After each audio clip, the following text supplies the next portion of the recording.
What if the path to a divorce hearing turned into the moment that would change your destiny forever? Today, I have a very special, heart-touching story about the power of sincere kindness. The story of a wife looked down upon by her husband, who found a champion in the most unexpected person, all thanks to a small act of kindness on a city bus. But before we get into the story, please support us by hitting the like button and subscribing right now. I also want to give you a shout-out. Leave your name and your city in the comments, and write the word present. I want to know what far-flung places you're listening from. Music. Are you ready for the story? Get your tissues and a snack ready. Let's begin. That morning, the sunbeams filtering through the kitchen blinds did nothing to warm Stella's heart. Her gaze was empty, fixed on a manila envelope lying silently on the dining table. The envelope bore the official seal of the Cook County Domestic Relations Division. Stella's hands trembled violently as she slowly reached for it. Her heart pounded, as if it already knew the bad news hidden inside. It had been 3 weeks since Gabe had come home. Her husband, the man who once promised to be faithful in good times and bad when they were both starting from nothing, had now completely changed. Ever since his career as a young attorney began to take off and his name started to become known around Chicago, Gabe's attitude had turned cold. He rarely answered her calls. He frequently made excuses about working late, and the final straw was him leaving home without so much as a goodbye. With bated breath, Stella tore the seal on the envelope. Her eyes scanned line by line the print on the white paper. A summons for a divorce hearing. The date was set for tomorrow morning. Stella's chest tightened, as if the air supply in the room had suddenly been cut off. Her tears fell, wetting the paper that was proof of her marriage's failure. The tears on her cheeks hadn't even dried when her phone buzzed. An incoming message. Gabe's name appeared on the screen. That name used to make Stella smile whenever she heard from him, but now it only brought a stabbing pain to the pit of her stomach. Stella opened the message with fingers that were still trembling. "You got the letter, right? Don't forget to show up tomorrow. I expect you to cooperate, Music Stella. Don't make a scene and don't complicate things." The message was so cold, with no greeting, no courtesy, as if Stella were a stranger he had just met. Stella took a deep breath, music, trying to gather the last remnants of her courage to reply. "Gabe, why does it have to be like this? Can't we talk things over first? I have a right to know what I did wrong for you to divorce me so suddenly." It wasn't long before Gabe's response came. This time, the message was longer, but every word was like a razor blade slicing through Stella's heart. "Music talk? We have nothing in common to talk about anymore. Stella, get a clue. Look at me now, and look at you. I'm an attorney at a prestigious firm in the Loop. I meet with high-profile clients, officials, and business leaders every day. And you're just an ordinary housewife who only knows about the kitchen and the bedroom. You're not on my level anymore. Taking you to work events would just embarrass me. You can't adapt to my world now." Stella sank weakly into a dining chair. Her heart shattered as she read the honest but cruel confession from her husband. She remembered the hard times before, when Gabe was still in law school, and they had to share a single meal between them because Gabe's money had been spent on textbooks. It was Stella who worked extra hours, sewing clothes for neighbors late into the night to help pay for Gabe's tuition. It was Stella who always encouraged Gabe when he failed his exams time and again and almost gave up. "You forgot who was with you from the very beginning," Stella wrote as she sobbed. The tears now flowed freely, impossible to hold back. "Who sewed your first suit for your job interview? It was me, your wife. Don't talk about the past." "Music," Gabe replied quickly, as if Stella's words were an annoying attack. "That was a wife's obligation, to serve her husband. And I've already paid you back by giving you food and a decent place to live all this time, haven't I? So we're even. Listen carefully, Stella. At the hearing tomorrow, I want you to agree to all the divorce demands without objection. As for the marital assets, forget it. The house, the car, music, the savings, it's all in my name. You have no real financial contribution to their purchase, so don't even try to claim a division of assets." Stella's jaw dropped as she read that message. How clever Gabe was, the modest house they lived in. The down payment had come from Stella's savings from sewing day and night before Gabe became successful. But Gabe Music this house. Stella didn't get to finish typing when her phone rang. Suddenly, Gabe was calling. Stella answered with trembling hands, music afraid but needing an explanation. "Hello." Stella's voice was hoarse and weak. "Listen, Stella." Gabe's voice was loud, firm, and full of intimidation from the other end. "Don't even try to fight this. I'm a lawyer. I know the loopholes. If you dare to claim any assets or complicate this divorce, I'll make sure you don't get a single penny. I'll expose all your faults in front of the judge. I'll make you a disgrace for life, until no one even wants to be your friend." "What faults, Gabe? I've served you all this time. I never did anything wrong." Stella sobbed. Her heart ached at being accused of things she hadn't done. "I can find your faults. That's my specialty," Gabe shouted arrogantly. "I can twist the facts until you look guilty. So if you want a quiet life after the divorce, do as I say. Show up tomorrow, nod your head in front of the judge, sign music, and get out of my life. Just take your clothes. Everything else is mine." The call was disconnected unilaterally by Gabe. Stella weakly placed her phone on the table. Music. The dining room felt so silent and oppressive. She looked around the modest house she had cared for with all her love for the past 5 years. The walls she had painted herself, the curtains she had sewn herself, everything bore the mark of her hands. And now Gabe wanted to snatch it all away, just because he felt Stella was no longer worthy of standing with him at the peak of success. A success achieved thanks to Stella's prayers and sweat as well. That pain slowly transformed into an oppressive weight crushing her chest. Stella felt so small and helpless. Her opponent was her own husband, a lawyer who understood the law and was skilled with words. What could a simple woman like her do? She had no lawyer she could afford. She didn't know any influential people. Yet, in the midst of that despair, Stella looked at her reflection in the mirror of the sideboard. Her face was swollen, her eyes red and puffy. Should I just give up like this? She asked herself silently. Suddenly, she remembered her late mother's words. "Be a strong woman and keep your dignity." "No," Stella whispered softly as she wiped her tears away harshly. "I may be poor now.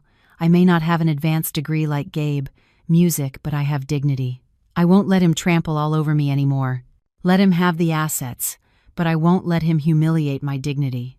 That night, Stella couldn't sleep. She spent the night packing some of her clothes into an old duffel bag. She wouldn't take any possessions, if that's what Gabe wanted, but she would go to the courthouse tomorrow with her head held high. She would face Gabe. She would show him that while he could divorce her, he couldn't destroy her spirit. Tomorrow was the decisive day. Stella zipped up her old bag.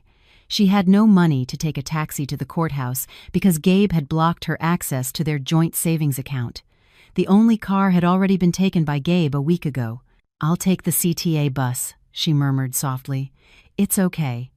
I was used to walking and taking public transit music before Gabe became successful."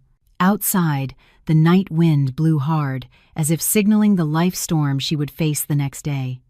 Stella closed her eyes, praying in her heart for God to give her the strength to get through that difficult day. Unbeknownst to her, God had already prepared a different scenario, a scenario that neither Stella nor Gabe could have ever imagined. A simple encounter the next morning that would change everything. The morning sun wasn't yet high in the sky, but its rays already felt scorching on Stella's skin. Today was the day she dreaded most, but one she had to face, like it or not. Stella stood in front of the old mirror in her bedroom, adjusting a simple cream-colored scarf that had faded slightly from being washed so many times.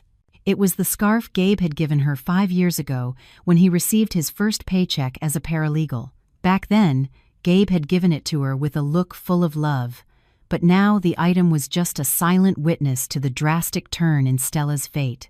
She chose a modest, long dress with a small floral pattern. She wore no jewelry. Her wedding ring had been taken off and placed in the dresser drawer the night before. It felt too heavy to wear that symbol of a sacred union when that bond was about to be forcibly severed by law that day. She tried to cover her swollen face with a little powder, though the dark circles from crying all night couldn't be completely hidden. Stella left the tract house that had been her castle until now. She closed the door carefully. The key to this house might soon have to be handed over to Gabe, according to her husband's threat yesterday. "Just take your clothes, everything else is mine." Those words echoed again, making Stella's stomach ache. As her feet stepped past the gate, Stella saw a few neighbors gathered by their mailboxes, not far from her house. Stella tried to lower her head, hoping to pass without drawing attention, but that hope was in vain. "Hey, there's Stella," one of the women whispered, just loud enough to be heard. "All dressed up so early. Where could she be going?" "They say she's going to her divorce hearing," another neighbor said with an obvious gossipy tone. "Poor thing, and her husband is such a successful lawyer. His cars are always new, and his wife has to walk to the courthouse.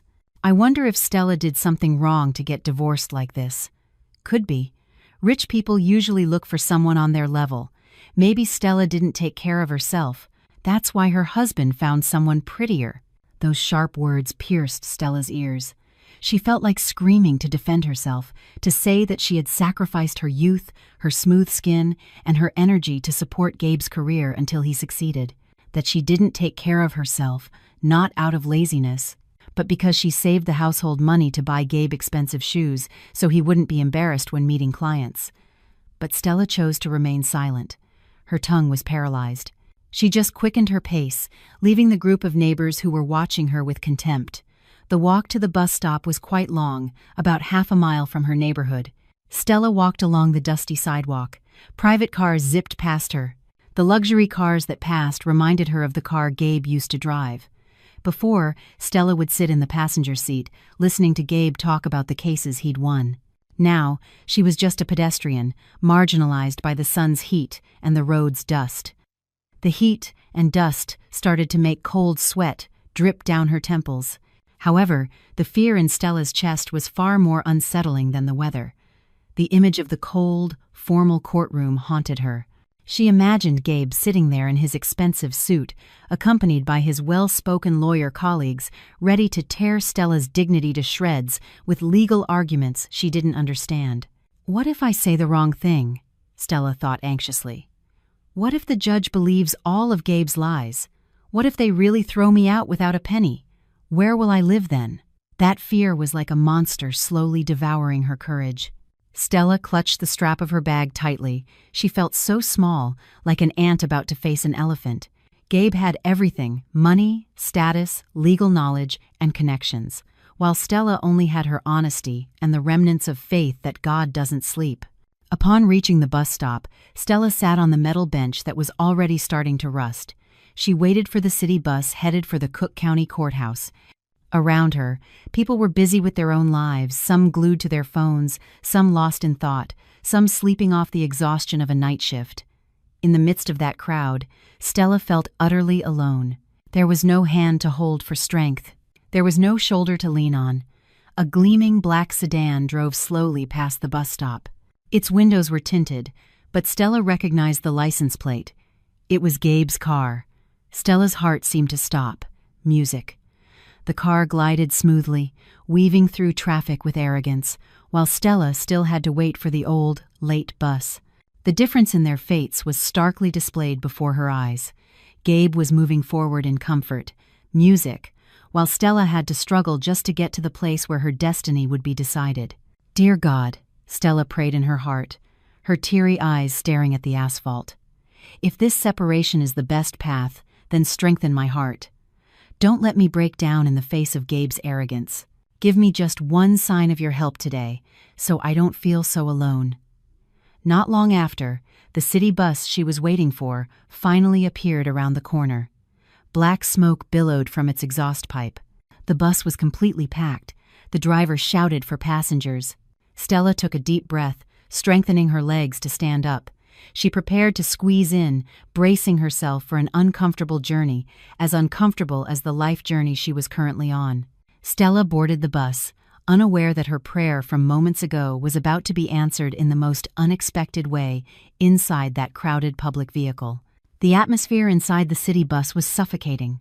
The air was a mix of passengers' sweat, stale cigarette smoke clinging to clothes, and road dust coming in through the open windows. Stella stood squeezed between a man carrying a large sack and a group of loud students. Her legs were beginning to ache from having to keep her balance every time the bus accelerated or braked sharply. The driver seemed to be chasing a daily quota, recklessly maneuvering the old vehicle without any regard for the passengers' comfort. Stella tried to close her eyes for a moment, attempting to calm the turmoil in her chest, but the blaring horns forced her to stay awake. In front of her, the row of priority seats was full. Ironically, those seats were occupied by young people engrossed in their phones, pretending to sleep or wearing headphones, as if closing their eyes and hearts to the world around them. None of them cared that there was a pregnant woman standing with difficulty in the back or an elderly man clinging tightly to a metal pole. The bus slowed down again as it approached the stop near the downtown market. The stuck hydraulic door creaked open with a harsh squeal. "Come on, hurry up if you're getting on," the driver yelled, hanging out the side as he slapped the body of the bus. From the curb, an old man was trying to board with great difficulty. His hair was completely white, his body thin, and he wore a plaid shirt whose color had faded and dress pants that were too loose for him. His wrinkled hands trembled as he tried to reach the high handrail of the bus door. His steps were heavy and slow. "Hey, old man, pick it up a little," the driver scolded him impatiently. "We're on a schedule." He didn't even get out to help the old man get on. The other passengers just glanced at him for a moment with annoyed looks before returning to their own business. There was no empathy for them. The slow old man was just an obstacle on their way to work. The old man finally managed to get his foot onto the bus floor, breathing heavily. However, he had barely found something to hold on to when the impatient driver slammed on the accelerator. The bus shot forward abruptly. The old man's frail body lurched backward. He lost his balance. "Watch out!" A woman near the door shouted, but even she didn't move to help. Stella, who saw what was happening from the middle of the aisle, reacted immediately, forgetting her own sorrow, forgetting her shame. Her humanitarian instinct took over. With agility, music, Stella pushed her way through the other passengers and caught the old man's arm just before he fell backward toward the still open door. "Be careful, sir," Stella exclaimed as she supported the old man's weight with all her strength. Stella's hands, gentle but firm, held the old man's arm, saving him from a fatal accident. The old man seemed to be in shock, his face pale, his breathing ragged. He looked at Stella with eyes that still reflected the lingering panic. Thank you, my dear," he said in a hoarse, trembling voice. Stella gave a small, sincere, and reassuring smile. "You're welcome, sir. Hold on to me." Then Stella looked around for an empty seat. Nothing. All the seats were taken. Her eyes fell on a young man sitting in the priority seat right in front of them, who had been engrossed in a game on his phone, oblivious to the commotion just moments before. "Excuse me, young man," Stella called out in a soft but firm voice. "Could you please give your seat to this gentleman? Music. He can't stand for long."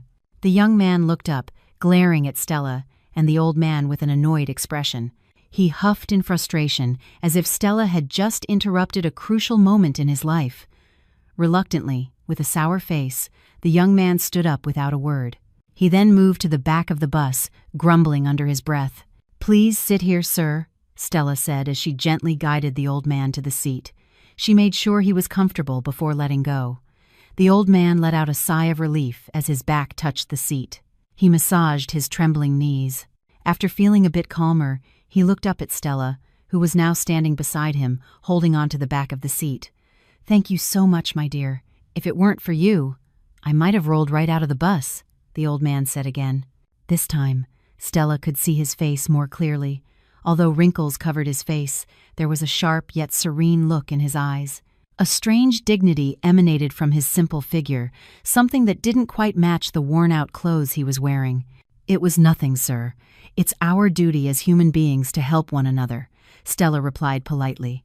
She adjusted her handbag, trying to hide her left hand, which no longer wore a wedding ring. "It's rare to find young people who care like you these days," the old man murmured softly, as if talking to himself.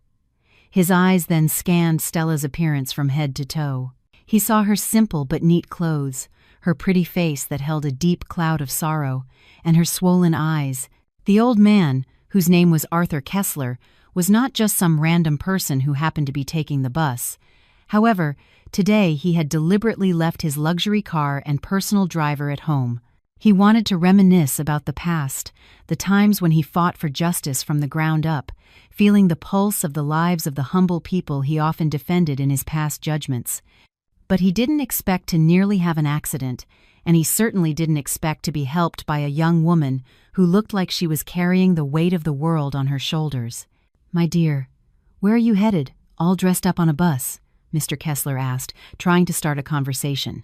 He wanted to know more about this kind-hearted woman. Stella hesitated for a moment. She wasn't used to confiding in strangers, especially when her destination was a place she wasn't proud of. The family court. Shame washed over her. How should she answer? To say she was getting a divorce, that her successful husband was throwing her away. "I have some business to attend to, sir." "Music," Stella replied diplomatically, trying to smile, though her lips felt stiff. "Mr. Kessler nodded slowly, as if understanding that there was something she didn't want to reveal. However, Mr. Kessler's old eyes, which had for decades observed the faces of people in the defendant's box, could read body language very well. He saw unease, fear, and a deep sadness in Stella's eyes. "Your face is clouded, my dear, like the sky outside," Mr. Kessler said suddenly, his voice as gentle as a father speaking to his daughter. "A good person like you doesn't deserve to look so sad." That simple sentence, for some reason, struck a chord in Stella's heart. The defenses she had built up since morning slowly crumbled in the middle of the noisy bus and indifferent crowd. The sincere attention from this unknown old man made her eyes well up again. Stella turned her face toward the window, holding back her tears so they wouldn't fall in front of everyone. This unexpected encounter was beginning to open a small crack in her frozen heart. The city bus lurched forward, navigating through the morning traffic. Amidst the pollution and the roar of the diesel engine, the conversation between Stella and Mr. Kessler flowed slowly, creating their own pocket of tranquility amidst the hustle and bustle of the other passengers. Stella took a deep breath. Music, trying to push away the tightness that was once again squeezing her chest because of the old man's question. She looked at Mr. Kessler's face again. It reminded her of her late father, serene, full of the lines of experience, and radiating a sincerity that was hard to find in this big city. She didn't know what prompted her, but Stella's walls of defense gradually came down. Maybe it was because she was tired of keeping everything to herself, or maybe because she felt she would never meet this old man again after today, so there was no harm in sharing a small part of her burden. "I'm going to the Cook County Courthouse, sir." "Music," Stella finally answered in a quiet voice, almost a whisper so the other passengers wouldn't hear. Her eyes again looked down sadly at the tips of her worn shoes. Mr. Kessler was silent for a moment. He didn't seem surprised, but his expression grew more serious and full of empathy. He shifted slightly in his seat so he could hear Stella's voice better over the noise of the bus. "Not to file a marriage license for someone else, I hope?" "Mr.?" Kessler asked carefully, though he could already guess the answer from the aura of sadness surrounding the young woman. Stella shook her head slowly. A bitter smile formed on her lips. "No, sir. To end my own marriage. Today is my first hearing." A momentary silence fell between them. Only the voice of a street vendor shouting about selling tissues and water broke the awkward silence.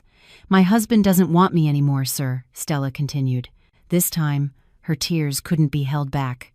A single drop fell, landing on the back of her hand, which she was clenching tightly. "He's successful now, an important man. Music. He says I'm not worthy of being with him anymore, that I'm just an embarrassment to his career." Upon hearing that confession, Mr. Kessler's jaw tightened slightly. Music. His wrinkled hand gripped the head of his wooden cane more firmly. As someone who had been immersed in the legal world for decades, Music he had seen many cases like this. The cliché story of someone forgetting their roots, of loyalty betrayed by the glitter of money and status. However, hearing it directly from a woman as kind and sweet as Stella still made his heart ache with anger. "He's a fool!" Mr. Kessler said suddenly. His voice was firm, though soft. Stella turned, surprised. She didn't expect such a direct comment from this polite-looking old man. "What do you mean, sir?" Mr. Kessler looked directly into Stella's eyes. His gaze was sharp yet reassuring, as if transmitting a magical strength that made Stella feel a little stronger. "My dear, in this world, there are many people with flawed vision. Music, Mr. Kessler said in a philosophical tone. They are dazzled by glittering shards of glass in the sunlight, thinking they are beautiful gems. To chase after those pieces of glass, they are willing to throw away the genuine diamond they had held tightly for years. Your husband is one of them. He's so blinded by the glass that he's forgotten he just threw away the most precious diamond of his life. Stella was stunned. The old man's words were so beautiful and hit her right in the heart. All this time, Gabe had always made her feel worthless, like trash that deserved to be thrown away. But this stranger, whom she had just met 10 minutes ago, called her a diamond. "But I'm not a diamond, sir," Stella objected quietly. Her low self-esteem still dominated her thoughts. "I'm just an ordinary woman. I don't have a high degree. I'm not rich. I'm not beautiful like my husband's colleagues. A pretty face and a degree fade with time, my dear Mr." Kessler interrupted quickly. "But a sincere heart that dares to help an old man on a bus when she herself is in trouble, that is a rare luxury. That is the real diamond. And believe me, one day your husband will weep bitterly when he realizes what he let go of today. Mr. Kessler's words were like cool water on the barren wasteland of Stella's heart. For the first time since receiving that divorce summons, Stella felt a little valued. Music. She felt seen as a human being, not as an object that had expired. "Thank you, sir." "You are very kind," Stella said sincerely as she wiped the last of the tears from her cheeks. "I pray that your children will always cherish you, because you are a very wise person." Mr. Kessler smiled mysteriously at that blessing. He neither confirmed nor denied it, just gently patted Stella's hand, which was resting on the seat back. "Save your tears, my dear. Don't cry for someone who doesn't know your worth. Lift your head. You did nothing wrong. Let the world see that you are strong." Not long after, the bus driver shouted loudly, "Courthouse, Domestic Relations Division, anyone getting off, get ready." Stella was startled. The short journey had passed so quickly. Her heart began to pound again as she realized she had arrived at the battlefield. "I have to get off here, sir," Stella said politely as she said her goodbyes. She quickly stood up and, out of reflex, extended her hand again to Mr. Kessler. "Where are you getting off? Let me help you move to the side so you'll be more comfortable if more passengers get on." Mr. Kessler also stood up slowly, holding Stella's hand for support. "I'm getting off here too, my dear." Stella frowned, puzzled. "You have business at the court too?" "Yes, I have a small matter to attend to. I thought I'd walk with you," Mr. Kessler replied calmly as he shuffled toward the exit door. "Oh, please don't trouble yourself, sir. You must be tired," Stella said, feeling awkward. "It's no trouble. On the contrary, I want to make sure you walk in there with your head held high. Consider it my way of paying you back for helping me earlier," Mr. Kessler said stubbornly, but with a hint of humor. The bus stopped in front of the imposing courthouse building, which felt cold to Stella. Stella got off first, then patiently helped Mr. Kessler down the rather high steps of the bus. They were now standing on the sidewalk, looking at the entrance of the building where the fate of Stella's marriage would be decided. The sun was getting hotter, but Mr. Kessler's presence beside her gave Stella a strange sense of calm. She no longer felt like she was facing the world alone. Even though she was only accompanied by an old man she had just met, it felt much better than arriving alone like a loser. Stella took a deep breath, filling her lungs with new courage. Together with Mr. Kessler, she walked through the courthouse doors, ready to face Gabe and all his arrogance. Unbeknownst to Stella, the old man's small steps beside her were about to cause a huge stir inside that building. Very soon. The Cook County Courthouse building stood solid, with large pillars rising as if to affirm that this was where all sacred vows would be tested and decided by the judge's gavel. Stella entered the building's courtyard with her heart pounding uncontrollably. The air around felt heavy, perhaps from the aura of sadness and anger from the dozens of couples who came here with the intention of separating. Beside her, Mr. Kessler walked slowly but steadily. His wooden cane tapped against the ceramic floor of the lobby with a regular rhythm. Their contrasting appearance drew the attention of a few people. Stella, a young woman with a puffy face and simple clothes, walked alongside an old man whose clothes looked worn and out of place in such an elegant government building. Upon reaching the reception desk, Stella stopped. She felt uncomfortable dragging this man she had just met into the embarrassing drama of her marriage. To her, Mr. Kessler had already been too kind by walking with her from the bus. "Music, sir, thank you so much for accompanying me this far," Stella said softly, turning to face Mr. Kessler. "If you have other business to attend to, please go ahead. I don't want to trouble you by having you wait for my hearing, which might take a long time. Besides, the atmosphere here isn't very pleasant for an older person." Mr. Kessler smiled slightly. The wrinkles at the corners of his eyes crinkled kindly. He didn't move an inch from his spot. "Stella, an old man like me has plenty of free time. It's lonely at home with no one to talk to. Besides, it's hot outside. It's cool and air-conditioned in here. Let me just sit in the waiting area for a while. It'll give my legs a rest." Stella looked at the old man doubtfully. "But, sir, when my husband arrives, I'm afraid he might speak rudely. I don't want you to be offended or yelled at as well. My husband can be a bit short-tempered when he doesn't get his way." Mr. Kessler's face became a little more serious, though his smile hadn't completely disappeared. He gently patted the back of Stella's hand. "That's precisely why I want to be here. I want to see for myself what kind of man would dare to waste a woman as polite and good as you. Don't worry about me.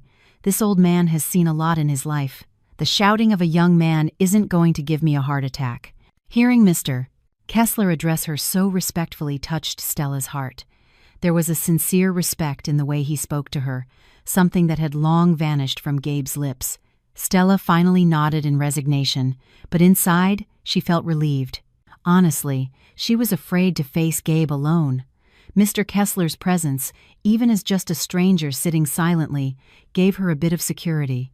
It felt like being accompanied by a father ready to defend his daughter. "All right then, sir. Let's sit in the waiting area over there," Stella invited. They walked toward the row of waiting chairs lined up in the corridor leading to the main hearing room. Some people looked at them with questioning expressions. A security guard even eyed Mr. Kessler suspiciously because his appearance was considered unkempt. However, Mr. Kessler walked with his chin up, indifferent to the dismissive looks from others. He had a strange self-confidence, as if this building were his own home.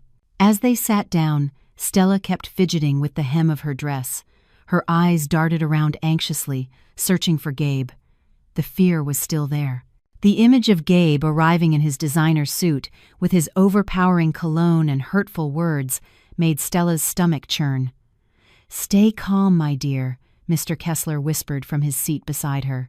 He seemed to be able to sense the anxious turmoil in Stella's chest. "Take a deep breath. Don't let him see you tremble. If you look weak, it will only make him feel more victorious." Stella followed his advice. She took a deep breath, trying to control her racing heart. "Did you ever go through something like this before?" Stella asked quietly, trying to distract herself with conversation. Mr. Kessler gazed into the distance, contemplating the painting of the scales of justice on the opposite wall.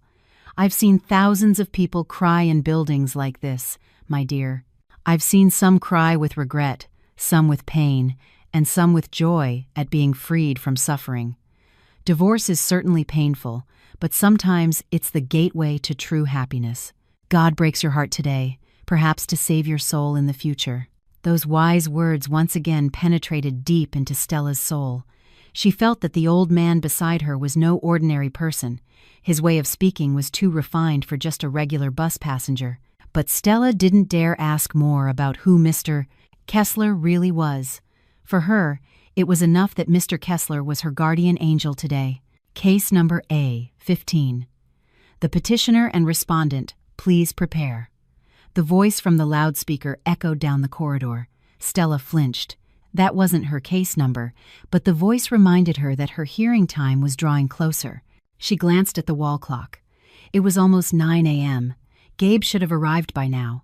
Suddenly, music. From the direction of the main entrance came the sound of dress shoes clicking sharply on the floor. Steps full of confidence and arrogance. Stella knew that sound all too well. Her body instantly tensed. "He's here," Stella whispered softly.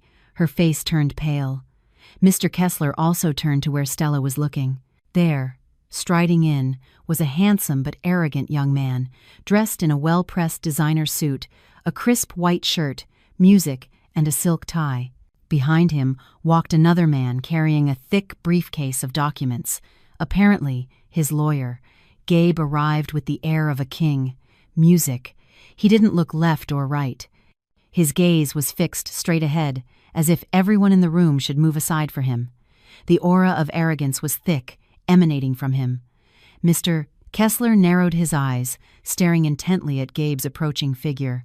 His old hand gripped the head of his wooden cane tighter, not out of fear, but to contain his anger at the attitude of this young man who thought he was so powerful. So that's the guy, Mr. Kessler thought. Let's see how high he can fly before his wings get clipped. Stella lowered her head, trying to hide her face, but it was too late. Gabe had already spotted her.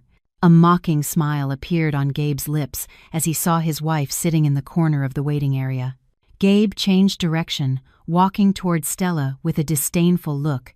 Music, ready to launch his first verbal assault to crush Stella's morale before the hearing even began. Gabe didn't notice at all the presence of the scruffy-looking old man sitting silently like a statue beside Stella, observing his every move like an eagle eyeing its prey. The sun was getting higher, but the temperature in the courthouse lobby felt icy to Stella. Gabe stood right in front of her, his posture exuding an arrogance that seemed to fill the room. The scent of Gabe's expensive cologne, which irritated the nose, now made Stella's stomach turn, reminding her of the stranger standing before her, no longer the husband she once knew. Standing beside Gabe was another equally dapper man. He clutched a leather briefcase with a smug look, occasionally adjusting his expensive glasses while glancing at Stella with contempt. "Well, well," Gabe began, his tone sarcastic and sharp. His voice was deliberately loud, causing people nearby to turn and look. "You finally showed up. Music, I thought you'd be crying in the bathroom all day, too scared to face me." Stella took a deep breath, trying to straighten her back, which felt frail. She remembered Mr. Kessler's words from earlier. "Don't look music weak. I came because it's a legal obligation, Gabe." "I'm respecting the court summons," Stella replied softly but clearly. Gabe snorted. A short, painful laugh escaped his lips. "Respecting the law? Oh, listen to you. Get a grip, Stella. Look at your wrinkled, disheveled appearance. How did you even get here? Did you take a CTA bus? Or maybe you walked to get some pity points? You smell like road dust." Stella's face flushed. The shame music spread to her ears. Gabe knew her weak spots all too well. "Music, I took the bus, Gabe," Stella answered honestly. "The bus." Gabe repeated the word with disgust, as if Stella had just confessed to eating garbage. He turned to the man beside him. "Did you hear that, Leo? The wife of a senior associate at a prestigious law firm rides the city bus. How embarrassing. Good thing that status is about to end. I can't imagine if my VIP clients knew my wife squeezed in with the lower class, sweating all over them." The man named Leo nodded in agreement, a smirk playing on his lips. "She's in a different league, Gabe. Your decision is the right one. A woman like this would only be a stain on our firm's top-tier image." Stella's blood boiled with rage. They were talking about her as if she were an inanimate object without ears or feelings. Being humiliated in public by her own husband and a stranger was truly painful. "Let me introduce you, Stella. This is Leo," Gabe said, gesturing to his colleague with his thumb, showing no respect for Stella. "He's my colleague, a top law school graduate, and he'll be the attorney making sure you walk out of this hearing with nothing but the old clothes on your back. So my advice is, instead of being embarrassed in there by Leo's legal arguments that your small-town brain won't understand, you should just give up now." Gabe snapped his fingers sharply. Leo pulled a thick blue folder from his briefcase and shoved it roughly into Stella's chest, forcing her to take it. "Sign this now," Gabe ordered coldly. His eyes were hard, full of intimidation. "This is a statement waiving all claims to marital assets.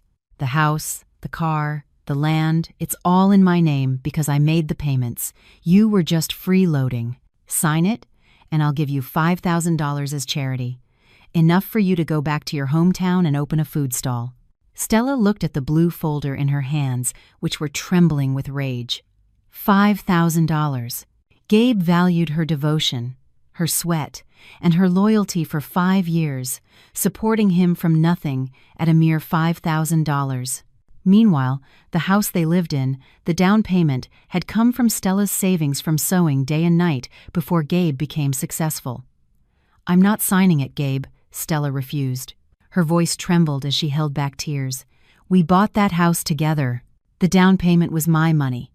I have a right to that house." Gabe's face turned red with anger. The veins in his neck bulged. He hadn't expected the usually quiet and obedient Stella to dare contradict him in front of his colleague. "You wretched woman," Gabe hissed, taking a step closer until his face was just inches from Stella's, trying to physically intimidate her. "You want to play rough? You think that little bit of money you had back then means anything? I paid for the rest. You're just a parasite, a leech." Gabe's harsh words hung in the air. His furious eyes were suddenly distracted by the figure of an old man sitting quietly on the bench next to where Stella stood. The figure of an old man in worn clothes with a wooden cane who had been listening silently all along, but who was now looking at Gabe with a strange, cold gaze. Gabe frowned, annoyed by the presence of a stranger spoiling the scene. He waved his hand at Mr. Kessler as if shooing away a beggar. "Get out of here, old man! Don't listen in on important people's business. This is a private matter, not a free show," Gabe yelled rudely. Mr. Kessler remained unfazed, simply shifting the position of his cane calmly music and then smiling faintly. A smile full of mystery. "Please, continue, son. I'm enjoying the show. It's not often I get to see someone digging their own grave with their sharp tongue." Gabe stared, his eyes wide with offense. "What did you say? You decrepit old man who doesn't know his place? Hey, security, where are you? How can a vagrant get into the courthouse waiting area? He's just a nuisance." Gabe turned to Leo. "Leo, call security. Tell them to drag this old man out of here. His smell is distracting me." "Gabe!" Stella exclaimed spontaneously, unable to bear seeing Mr. Kessler humiliated like that. She took a step, shielding Mr. Kessler from her husband's glare. "Don't be rude to your elders. Music. This man helped me on the bus earlier. He's a good person, with far more class than you." Gabe burst out laughing at Stella's defense. "Ah, so this is your new friend, a vagrant from the city bus. Ha ha ha. Oh, Stella, Stella. You've really sunk low. Music, divorced by a top lawyer, and now you're seeking protection from a stinking beggar. Perfect. You two make a great pair, both equally pathetic." Leo also laughed mockingly, adjusting his tie with an arrogant gesture. "Just let it go, boss. It's not worth stooping to deal with a senile old man. It's a waste of time. Just force your wife to sign, and let's get this over with." Gabe stopped laughing. His face turned fierce again as he glared at Stella, ignoring Mr. Kessler, who was still sitting calmly behind. "Music, Stella. Listen, Stella, my patience is gone. Sign now, or I swear that in that courtroom I will expose all your shameful secrets. I'll make it so you can never show your face in this city again." Stella froze. Her tears streamed down her face. She felt so small in the face of Gabe's power. Behind Stella, Mr. Kessler slowly stood up. His movements were calm, but radiated a powerful aura of authority, a stark contrast to his worn clothes. "Son." Mr. Kessler's voice was deep, resonant, and grave, music, making Gabe turn instinctively. "Are you sure you want to continue with this arrogance? I advise you to speak respectfully to your wife and to your elders, because in the legal world you boast about, ethics are paramount." Gabe glared at Mr. Kessler, his eyes burning. His emotions peaked at being lectured by someone of a lower class. "Who do you think you are to give me advice? What do you know about the law? I'm Gabe Mendoza, a skilled attorney from the biggest firm in the city. You're just dust under my shoe. Get out of my sight before I have the guard drag you away." Mr. Kessler just let out a long sigh, shaking his head slowly, as if looking at a spoiled, lost child. Gabe had no idea that the shout "music" he had just unleashed was the biggest mistake of his life. He had just music awakened the giant whose portrait he worshipped on his office wall, but whose real face he didn't recognize. The atmosphere in the courthouse lobby suddenly fell silent, as if all the air had been sucked out by the escalating tension. Gabe, his pride wounded by the old man's rebuke, snorted rudely. His hand, holding a pen, pointed at Mr. Kessler's face, trembling with suppressed rage, on the verge of exploding. "Listen to me, old man," Gabe growled, his eyes blazing with threat. "I don't care who you are. If you open your mouth again, I'll sue you for harassment. This is between me and my wife, who doesn't know her place." Gabe turned his rage back to Stella. He grabbed her arm roughly, making her cry out in pain. "Gabe, you're hurting me," Stella whimpered, trying to pull away from his grip. "Sign it now." "Music," Gabe shouted, forcing the blue folder against Stella's chest. "Don't expect some Prince Charming to come and save you. Realize your position, Stella. You are nothing without me." "Let her go," the voice boomed. It wasn't from Stella, but from Mr. Kessler.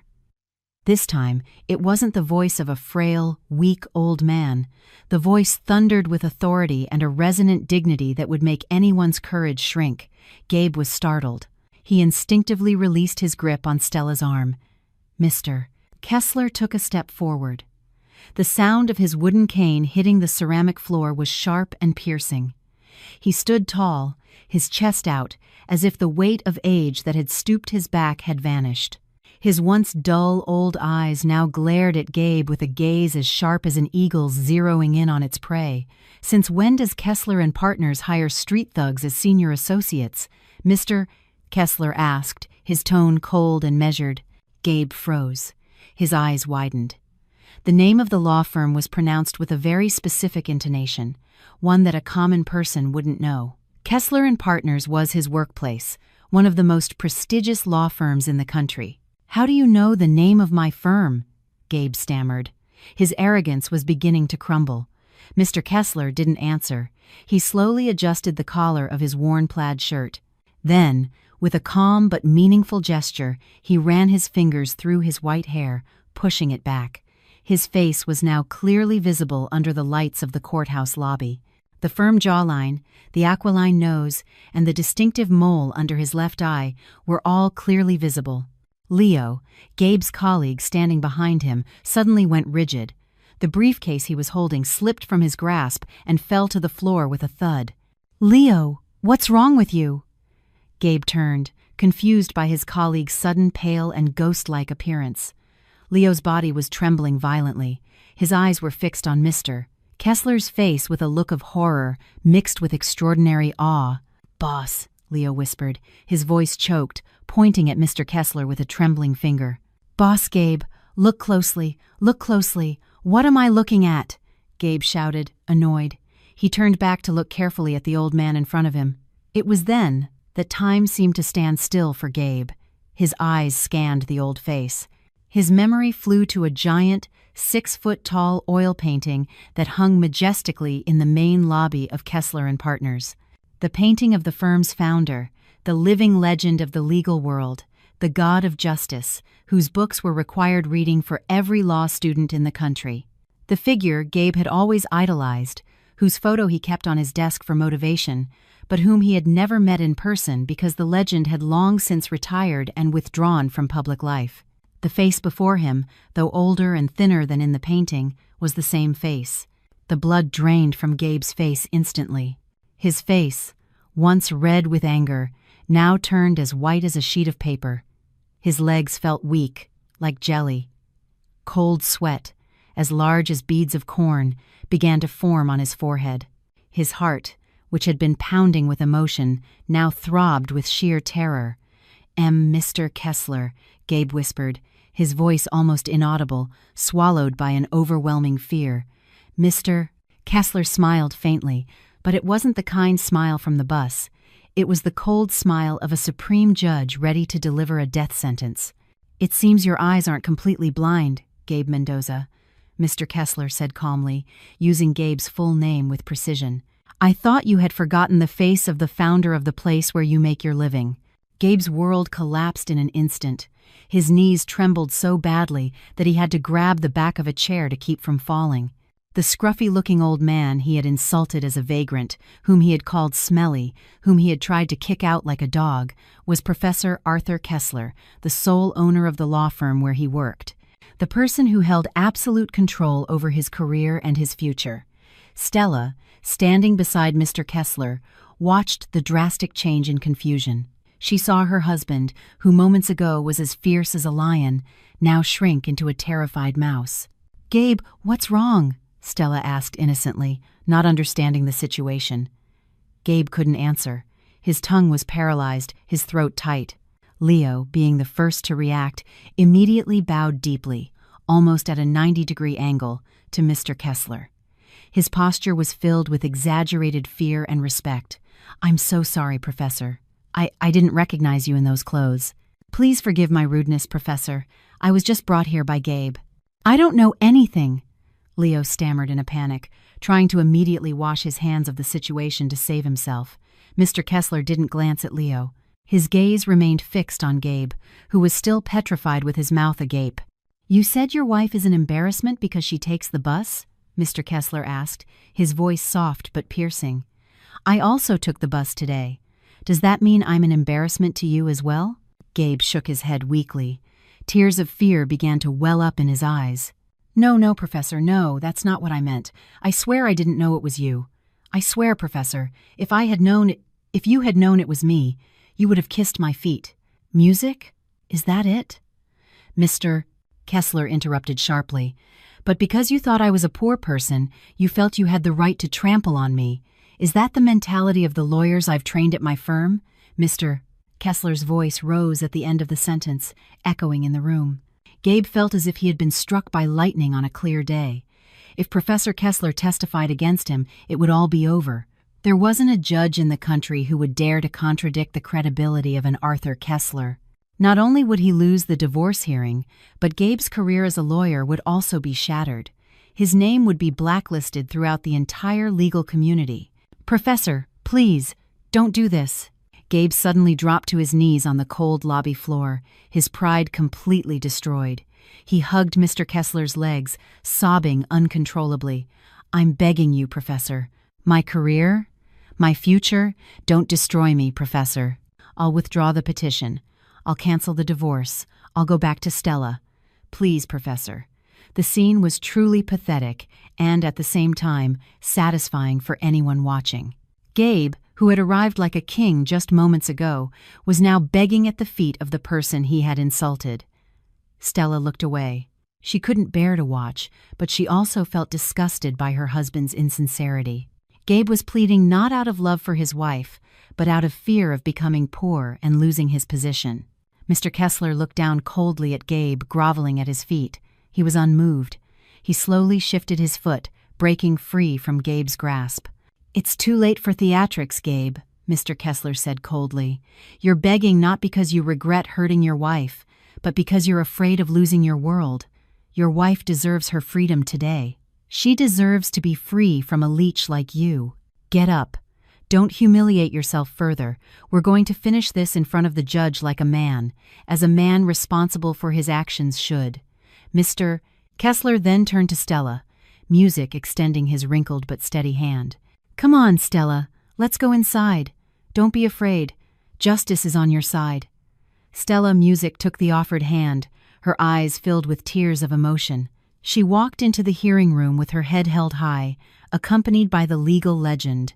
Meanwhile, Gabe, with faltering steps and an empty soul, dragged his feet behind them into the courtroom, which was about to become the tomb of his own arrogance. Hearing room number 3 felt much colder and more oppressive than usual. The faded white walls and rows of long wooden benches were silent witnesses to the tension hanging in the air. At the petitioner's table, Gabe sat slumped over. His proud, straight posture was gone. His face was pale. His eyes stared blankly at the still empty judge's bench. Cold sweat continued to bead on his temples, even though the room's air conditioning was humming loudly. Beside him, Leo, the usually smooth-talking and cunning lawyer, now sat as stiff as a wax figure about to melt. He didn't even dare to open his briefcase. Leo knew very well that both of their careers were on the line in this room. Facing Stella might have been easy, but facing the shadow of the giant behind her was suicide. On the other side, at the respondents' table, Stella sat calmly. Her hands were folded in her lap. Next to her sat the figure of Mr. Kessler. Although he was only wearing a worn plaid shirt and faded dress pants, The aura of dignity he radiated made the simple wooden chair feel like a king's throne. Mr. Kessler sat upright, both hands resting on his wooden cane. His eyes were closed for a moment, as if he were meditating, waiting for the battle to begin. The bailiff called the court to order. The side door opened. 3 judges in black robes and white ties entered the room. Everyone present stood up. The presiding judge, a middle-aged man with thick glasses and a stern face, walked to the center chair. However, as his eyes scanned the room before sitting down, he suddenly paused. The presiding judge's eyes locked onto the figure of the old man at the respondents' table. He squinted, making sure he wasn't mistaken. A second later, his stern face changed to an expression of shock, mixed with extraordinary respect. He recognized him. It was his former dissertation advisor, a retired Supreme Court justice whose integrity was internationally renowned. "Professor Kessler," the presiding judge murmured, his voice clearly audible in the silent room. The 2 associate judges also turned in surprise. Then, instinctively, they slightly inclined their bodies toward the respondent's table, a gesture of respect rarely seen in a courtroom. Mr. Kessler opened his eyes, smiled faintly, and then gave a calm, dignified nod. "Please proceed with your noble duty, Your Honor. Consider me not here. I am just an old man accompanying an acquaintance in her search for justice." The phrase "consider me not here" had precisely the opposite effect. Mr. Kessler's presence completely changed the atmosphere in the room. The presiding judge swallowed hard, aware that this hearing was being directly supervised by the Grand Master himself. The standard of justice in this room suddenly rose to the highest level. There would be no room for foul play. "Very well, Professor. Thank you for your presence." "It is an honor for us," the presiding judge replied, his voice slightly nervous but polite. He then glared at Gabe, his look seeming to say, "Are you trying to get yourself killed? Daring to go against someone protected by him?" The presiding judge struck the gavel 3 times. "The hearing is now in session. Mr. Gabe Mendoza." The presiding judge's voice was grave and authoritative. "In the petition you filed, it states that you are seeking a divorce on the grounds of incompatibility, and you are also claiming full control of all marital assets, alleging that your wife, Mrs. Music Stella, has no financial contribution. Do you stand by this petition?" The room fell silent. All eyes turned to Gabe. Gabe tried to open his mouth, but his voice was stuck. His tongue felt paralyzed. He glanced sideways at Mr. Kessler. The old man wasn't looking at him, just staring straight ahead calmly. But Gabe Music knew that one wrong word out of his mouth, one more lie told in front of his master's master, and it would be over for him. Mr. Kessler could easily destroy his reputation with a single phone call to the Bar Association. Leo nudged Gabe under the table, signaling his panic. "Withdraw, boss! Withdraw the petition! Don't be crazy!" Leo's body language screamed. Gabe trembled. "Music," he remembered Mr. Kessler's threat in the lobby. "Your integrity is 0. If he insisted on impoverishing Stella in front of Mr. Kessler, he wouldn't just lose respect, he would lose his future." The law firm where he worked was owned by Mr. Kessler. "Mr. Mendoza," the presiding judge called out more forcefully as Gabe didn't respond. "I repeat, Music, do you stand by your claim to the marital assets?" Gabe took a deep breath, a breath that felt heavy and painful. He glanced at Stella for a moment. She wasn't looking at him with hatred, but with a look of pity. That look stung Gabe's pride more than anger ever could. Music.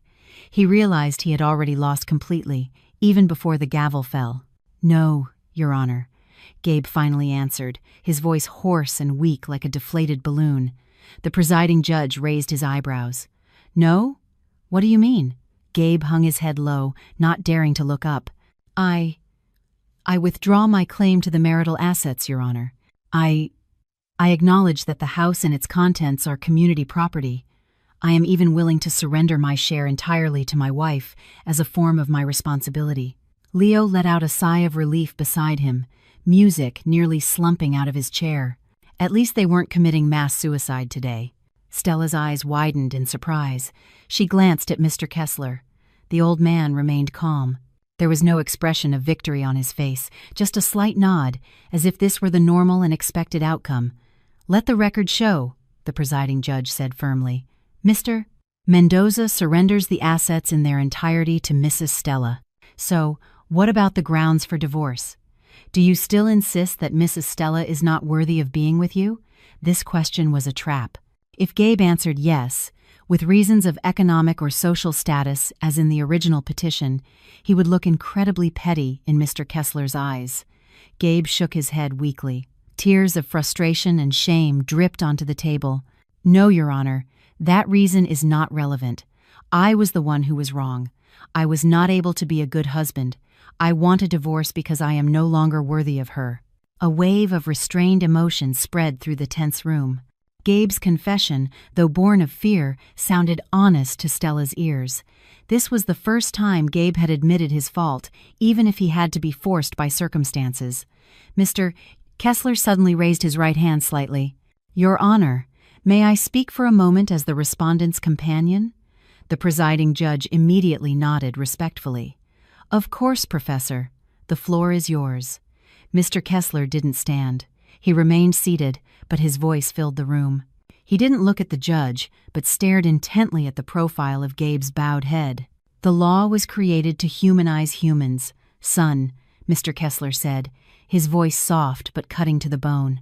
"Your law degree and your expensive suit are worthless if you use them to oppress the person who once devoted her life to you. Today, you lose your wife, but at least you saved what's left of your conscience by telling the truth just now. Do not repeat this mistake in the future.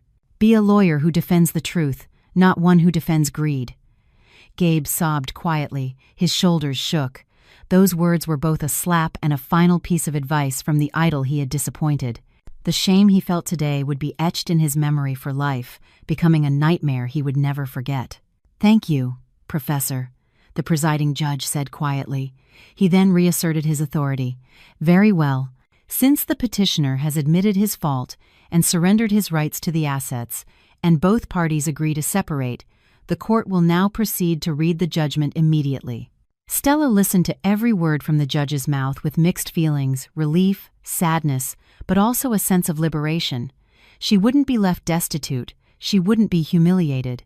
Instead, she had watched her arrogant husband crumble in remorse. When the gavel struck 3 times, finalizing the divorce decree, Stella felt as if a 1,000-ton weight had been lifted from her shoulders. She turned to the side, looking at Mr. Kessler's old, serene face. "Thank you, sir," Stella whispered, her eyes filled with tears. "You didn't just help me on the bus, you saved my life." Mr. Kessler smiled, patting the back of Stella's hand. "It wasn't me, my dear. It was your own kindness that saved you. I was just an instrument." Across the table, Gabe slowly stood up. He didn't dare look at Stella, let alone Mr. Kessler. He nodded to the judge with a trembling hand. Then he walked quickly out of the room without looking back, followed by a stumbling Leo. Gabe left carrying a crushing defeat and a shame that would haunt his career forever. Meanwhile, Stella remained seated, upright, ready to embrace a new chapter of her life with her head held high. The trial of conscience had been won by honesty. The hearing room door slowly closed behind Music Stella, leaving all the bitterness of the past inside. The sound of Gabe's hurried footsteps faded down the corridor as he fled from his own shadow. The man who had arrived this morning with his head held high, full of arrogance, now disappeared around the corner, his shoulders slumped, not daring to glance back at Stella even once. Leo, his lawyer, followed at a distance, as if he no longer wanted Music to be associated with the loser who had just been humiliated by his own mentor. Stella let out a long sigh. The air outside the hearing room felt much fresher, as if the oxygen supply that had been blocked in her chest was now flowing freely again. She was no longer the unvalued wife of a successful lawyer. She was now a free woman who had successfully defended her rights, her dignity, and her home, all earned through her own sweat. "Are you at peace now, my dear?" The deep, gentle voice greeted her from the side. Stella turned. Mr. Kessler was smiling warmly at her. The intimidating aura he had projected in front of Gabe and the judges was gone, replaced once again by the figure of the kind, fatherly old man. "Very much at peace, sir." I feel like a huge boulder has been lifted off my back, Stella answered honestly, her eyes welling with tears. I don't know how to thank you enough. If you hadn't been here, I might have walked out with nothing but the clothes on my back. They walked slowly together toward the exit of the building. Mr. Kessler's pace was still slow, aided by his cane, and Stella faithfully matched her steps to his, staying by his side, just as she had when they first met on the bus. You don't have to thank me, Stella, Mr. Kessler said, looking out at the sunny courthouse courtyard. Your victory today isn't because of me, but because of the sincerity of your own heart. God is the great director of everything. He arranged the script for you to take the same bus as me, for you to help me, and for me to be there to return the favor. That is God's way of embracing you when you are in trouble. As they reached the entrance lobby, a sleek black sedan, far more luxurious than Gabe's, was already waiting. A chauffeur in an impeccable uniform quickly got out and opened the rear door. Apparently, Mr. Kessler's driver had come to pick him up. Mr. Kessler paused for a moment before getting into the car. He reached into the pocket of his plaid shirt and pulled out a simple, ivory-colored business card with embossed gold lettering. It had only a name and a personal phone number, without a long list of titles. "Keep this," Mr. Kessler said, placing the card in Stella's hands. "Your house is secure now, but life must go on. If you ever need a job or legal assistance in the future, don't hesitate to call this number. The doors of my firm are always open to honest people like you." Stella accepted the card with trembling hands. She bowed respectfully and kissed the back of Mr. Kessler's hand, like a daughter to her father. "Thank you, sir. May you always be blessed with health and long life." "One more thing," Mr. Kessler said, giving Stella's shoulder a gentle pat. His gaze was deep and serious. "Never regret this separation. Don't cry over losing that man. You didn't lose anything, Stella. He is the one who lost everything by chasing after stones and throwing away a jewel. You have just reclaimed your dignity. Go home with your head held high. Redecorate your house, cook your favorite meal, and start a new, happy life." Stella nodded firmly. Tears of emotion streamed down her cheeks, but this time they were not tears of sadness. "Yes, sir. I will remember your words. Mr. Kessler smiled broadly and then got into his luxury car.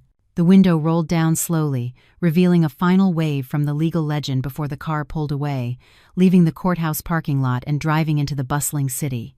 After Mr. Kessler left, Stella stood alone on the sidewalk, but strangely, she didn't feel lonely. She felt whole. She looked toward the street where the CTA bus she had taken that morning was passing by again, its black smoke trailing behind. That old bus, which she once considered a symbol of her poverty, had turned out to be the chariot that carried her to justice. Stella looked up at the clear, cloudless blue sky. The sun was shining brightly, dazzling but warm. She touched the pocket of her dress, feeling the texture of the business card Mr. Kessler had given her, the keys to the house that were now legally hers. There was no more fear, no more low self-esteem. Gabe might have status and money, but Stella had something that money can't buy, courage and a clear conscience. Stella smiled broadly, the most sincere smile she had shown in the past year. She walked with a light step toward the bus stop, ready to return to her home, her castle, to begin a new chapter. Life is full of surprises, music, and today Stella learned that kindness, no matter how small, is never in vain. Justice had found its way home just before sunset. Moral of the story: kindness and good character are the best investments, ones that never yield a loss. Never look down on others based on their outward appearance, and never be afraid to do good, even when you are facing hardship yourself. In the end, integrity and a sincere heart will always triumph over arrogance and the highest positions. God never sleeps when counting the deeds of his children, and to you, who have made it this far, I want to ask, what would you have done in Stella's place? Has anyone ever surprised you with their kindness when you least expected it? Tell me in the comments. I love reading your stories. If this story made you reflect on how we treat others and how karma always comes around, don't forget to leave a like, subscribe to the channel, and hit the notification bell so you don't miss more stories like this one. Share this video with someone who needs to hear this message today.